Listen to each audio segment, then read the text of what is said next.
Hey everyone, welcome back for another deep dive. Yeah. This time we're kind of thinking vertically, gardening, but UP? Upward. Exactly. We're digging into this whole elevated garden bed trend Yeah. to see, what's the deal? Are they worth it? We've got our horticulture expert here to break it all down, Absolutely. and we're drawing a lot of this information from the book Elevated Garden Beds: Boost Plant Health, Prevent Soil Erosion, and Improve Productivity. So are you ready to get our hands dirty? Well, let's dig in. I love it. All right. So for anyone who hasn't jumped on this trend yet, Yeah. what exactly are we talking about when we say elevated garden bed? Yeah. So an elevated garden bed is basically as simple as it sounds. It's essentially a garden built within a structure Okay. that's raised above ground level. So giving your plants a little podium. Exactly. Giving them a little stage to shine on. I like that. And you can build these structures from a lot of different materials. Okay. Like wood is a common one, concrete, metal, even brick or stone if you want to get really fancy. There's some aesthetic choices there too. Totally. You can really match it to your style and your garden's vibe. But I'm guessing the material goes a little bit beyond just looks right. You're absolutely right. It goes way beyond aesthetics. Each material actually has its own unique pros and cons. Like take concrete, for example. Okay. Most people think concrete is concrete, right? But when it comes to garden beds, you've got different mixes and finishes, some more porous than others. Some even mimic natural stone. So it's about finding the right match for your climate, your plants. Wow. It's pretty in-depth. Had no idea. There was a whole world of concrete out there. Oh, yeah. It's a rabbit hole. So it seems like these elevated beds, they really offer a lot of customization options. Right. But why go through the effort? Why not just plop your plants in the ground? What's all the hype about? I think the biggest thing with elevated gardens is the control it gives you. Like in a traditional garden, you're kind of stuck with whatever soil you've got, right? You're at the mercy of the land. Exactly. You're at the mercy of the soil gods. Right? But with an elevated bed, you get to play soil matchmaker. You pick the perfect blend for whatever you're growing. So you're saying it's all about creating that ideal environment right from the start. Yes, a little plant paradise. And when those roots are happy, the whole plant thrives. You often see healthier plants, bigger yields, Oh, now you're talking. and honestly, sometimes even less weeding. Less weeding. All right, you got my full attention. But besides soil, what other perks are we talking about here? Drainage. That's huge. Okay. Elevated beds are designed for like optimal drainage, which if you think about it, is kind of a gardener's best friend I guess. because it means your plants are way less likely to experience things like root rot, Right. which is a common problem, Dig time. especially in poorly drained soil. Plus, you end up conserving water, which is always a good thing. Good for the environment. Yeah. Good for the wallet. Exactly. So less work, happier plants, lower water bills. Are we really supposed to believe that there's no downside to these magical garden beds? Well, no garden is completely without its quirks. One thing to keep in mind is that because they drain so well, Right. elevated beds can dry out a little faster, Makes sense. especially during those hot summer months. Okay. So you might need to be a little more on top of your watering game. So vigilance is key. Exactly. Any other challenges that we should prepare for? Space can be a consideration Okay. because you are working within a defined area with those elevated beds. It's not just an endless expanse of dirt anymore. Exactly. So if you're dreaming of those massive pumpkin vines, Sure. you might need to get a little creative with your layout. So strategic planning from the get-go. Definitely. It really seems like those benefits are pretty tough to beat. Yeah. But it sounds like they do require a bit more, forethought and ongoing maintenance I think that's fair to say. than just a traditional garden. Now, I know we love getting into the nitty-gritty of soil and all that good stuff, but the article that we shared with you also mentioned a pretty fascinating aspect of these elevated gardens.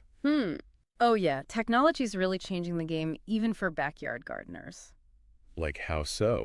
Well, there are companies out there like Farminaut. Have you heard of them? I haven't. They're using satellite imagery to help both farmers and everyday gardeners like us really optimize how we grow. Satellites for my tomato plants. This is sounding very futuristic. I know. It's pretty wild. They can actually analyze these images and tell you things like how your plants are doing if your soil's too dry, or even if there are pests lurking that you can't even see yet. So instead of me just guessing when my plants need water, I could have data telling me. Exactly. It's like having a personalized gardening assistant in space. That's incredible. I definitely want to hear more about how this technology is actually being applied in the real world. Oh, it's fascinating. We can dig into that. But first, let's talk a little bit more about the most crucial aspect of any garden, elevated or otherwise. The soil itself. It really is all about the soil. Isn't it? It's so easy to get caught up in all the bells and whistles. Oh. The high-tech tools, but at the end of the day, a healthy garden starts from the ground up. 100%. So let's talk dirt. When we're aiming for that, perfect soil blend in an elevated bed, what are we actually looking for? I like to think of it as building like a 5-star hotel for your plant's roots. Okay. So you want that structure to be light and airy, not dense and compacted. But nothing too claustrophobic for those little roots. Exactly. Give them some room to breathe. Right. Which means you need good drainage, of course, but also plenty of oxygen down there. And then obviously a gourmet buffet of all those good nutrients. Sounds amazing. Sign me up for that hotel.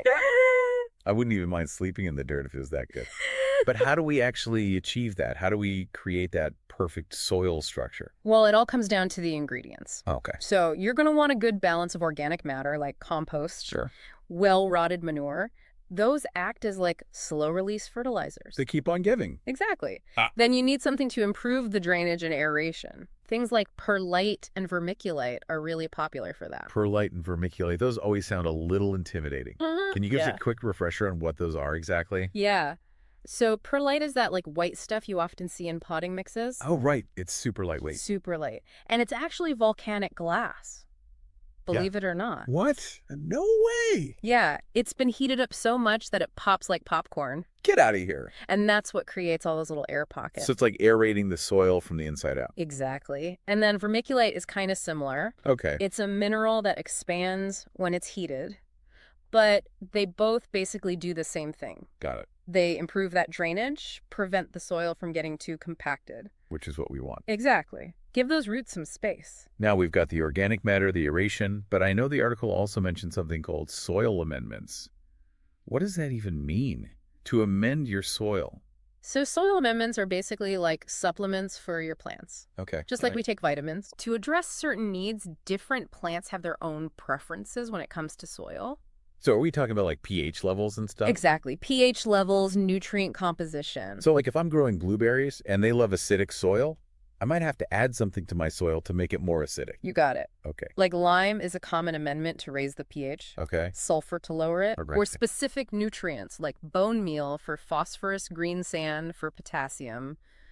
It all depends on what your soil needs. So how do we even know what our soil needs? That's where soil test comes in. Soil testing. It's like a blood test for your dirt. It really is. It tells you the pH, the nutrient levels, So important. and then you know exactly what to add. It's like that saying, you can't manage what you don't measure. Exactly. A little preventative care goes a long way. So true. Now, speaking of care, let's move on to another one of those essential elements of gardening. Watering. We already talked about how elevated beds drain really well, Right. which is fantastic for preventing root rot. But how do we make sure our plants are actually getting enough moisture, especially with those beds that tend to dry out a bit quicker? You hit the nail on the head. You need that Goldilocks zone. Not too wet, not too dry. Exactly. And the key is to water deeply, but less often. Interesting. So you're saying instead of giving them a little sprinkle every day, really soak them a couple times a week. Exactly. Because when you give them a little bit of water every day, you're actually encouraging those roots to stay near the surface. Oh, so they're not reaching down deep. Exactly. But when you water deeply, those roots are like, oh, I got to go find that water. You have to work for it a little bit. Yeah. It makes them stronger, more resilient to drought. So we're teaching those roots to be independent. Exactly. I like it. Any other tips for maintaining that perfect moisture balance? Mulch. Mulch is your best friend. Mulch? It's amazing how something so simple can make such a big difference. I know. It helps retain that moisture regulates the soil temperature. Right. And it even helps with weed suppression. It's like a magic blanket for your garden. A magic blanket. I love it. Oh. Okay, we've covered the soil. We've covered watering. Now let's talk about those pesky garden visitors. Oh, no. The pests. Inevitably. Do elevated beds give us any kind of advantage when it comes to pest control? You know they can, actually. Okay. Just having that raised height, Yeah. that alone deters a lot of those ground-dwelling pests. Like slugs and snails. Exactly. They're like, ugh. Too much effort. Too much work to climb up there. Right, and because you have more of that controlled environment, Yeah. it's easier to spot any problems early on. Early detection is key. Always. So it's like building a little fortress around your precious plants. Exactly. Although I'm sure some pests are determined enough to find a way in no matter what. Yeah, they always do. They do. But speaking of fortresses and high-tech defenses, Sure. let's loop back to Farminaut for a second. Okay. That company we talked about with the satellite technology. Yeah. How can we actually use that kind of data to help us combat those pests? So Farminaut can actually help us stay one step ahead of those pests. Their satellite imagery can actually pick up on the early signs of an infestation. Really? Sometimes even before we can even see anything going wrong with our plants. Wow, so it's like having an early warning system. Exactly. That's amazing. And that early detection means that we can address the issue Right. before it gets out of control. Be proactive. Exactly. And often we can use more like natural targeted solutions instead of having to resort to those harsh chemicals. So it's better for the environment too. Exactly. I love that. Now let's shift gears for a minute and talk about actually building one of these things. Okay. If I'm ready to roll up my sleeves and get to work, what are my material options here? So we talked about this a little earlier, but you've got a bunch of different choices, Sure. each with their own pros and cons. Wood is a classic for a reason. Right. It's easy to find, it's relatively affordable. It's fairly straightforward to work with. Exactly, even for like beginner DIYers. And it looks nice. And it looks beautiful, right? It's got that nice natural look. That really blends well in a garden. And I'm guessing it doesn't last forever. So wood is definitely not as durable as some of the other options. Right. It will eventually rot, especially when it's constantly exposed to moisture. Makes sense. But there are things you can do to prolong its life. Like what? Well, you can choose rot-resistant wood varieties, Okay. like cedar or redwood. And you can also treat the wood with a sealant. To protect it. Exactly. So it's about finding that balance between the look, the longevity, and the budget. Absolutely. What if I want something a little more permanent, though? If you're looking for something that's going to outlast us all, Okay. concrete might be the way to go. Concrete. Okay. Incredibly strong, incredibly durable, and you can even pour it into custom shapes. No, really? So it can fit any space. So you can get really creative with it? Oh, absolutely. The possibilities are endless. But concrete isn't exactly the most modern-looking material. That's fair. So I'm going for like a sleek, kind of modern aesthetic. Then we're talking metal. Metal. Metal could be your new best friend. It's strong, Okay. it's long-lasting, and you can find it in a bunch of different finishes. To match your style. Exactly. Plus, metal has that added bonus of being naturally pest-resistant, Oh, that's a good point. which is always a win in my book. For sure. Are there any downsides to using metal for raised beds? Just one thing to remember. Okay. Metal can get really hot in the sun. Oh, yeah, especially during those summer months. Exactly. So if you live in a warmer climate, you might need to be careful about that. Yeah. Provide a little shade or something. Exactly. Or choose plants that can handle the heat. That's a good point. Mm. Now, of course, we can't forget about the classics. Ah, yes, stone and brick. There's just something so elegant and timeless about them. They're gorgeous. They add this like instant sophistication to any garden. And I imagine they're super durable, too. Oh yeah, they'll practically last forever. And they probably hold heat well, too. You're right, they're actually really good at retaining heat. Which would be great for, like, extending the season. Exactly. Especially in cooler climates. It seems like there's an option out there for everyone. There really is. It's Yeah. all about finding what works for you, your style, your budget. But no matter what material we choose, the same basic principles apply. Right? 100%. Yeah. You always want to make sure that your bed is built on level ground. Of course, for stability. Exactly. For good drainage Hmm. and that regular soil testing, still crucial. It's like a yearly checkup. Exactly. Now, we talked earlier about the environmental benefits Yes. of elevated gardens, but I'd love to dive a little bit deeper on that. Yeah, absolutely. Yeah. That's such an important conversation. Because as we become more and more aware of the environmental impact of our food choices, Right.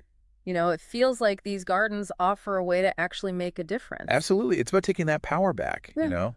Yeah, instead of being reliant on industrial agriculture, which Mhm. often relies heavily on pesticides, herbicides, All of that. yeah, and fossil fuels. And when you grow your own food, even on a small scale, it gives you this new appreciation for where it comes from. There's something really empowering about that. Absolutely.